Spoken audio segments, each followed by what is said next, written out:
Ілгеріде Бәһлүл деген әулие кісі болған.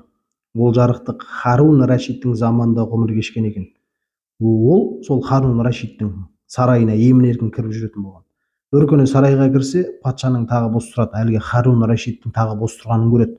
Ол жайлап қасына барып сүт пісірім уақыттай әлгі таққа отырады. Аздан соң оның отырғанын, әлгі тақта отырғанын байқап қалған күзетші сарбаздар оған жүгіріп келіп, сүйреп тақтан түсіреді. Жай ғана түсіріп қоймайды, тоқпақтап, ұрып соғып, балағаттап түсіреді. Осы оқиғадан шай қайнатын уақыт өткенде сарайға Харун Рашид кіріп келеді. Ол тақтың бергі жағында әлгі Бәһлүлдің еңкілдеп жылап отырғанын әдегеннен байқайды. Аң-таң қалып жанына келіп, жылауының мәнісін сұрайды. Сонда әулие жарықтық былай деп айтқан екен: қалай ғана жыламаймын, сен келмей тұрып мына тақта біраз отырып едің. Сонда бір сәттік патшалығым үшін мұншама таяқ жедім, қаншама сөз естідім, көк ала қойдай болып сабалы болып жүрсің мынау дейді.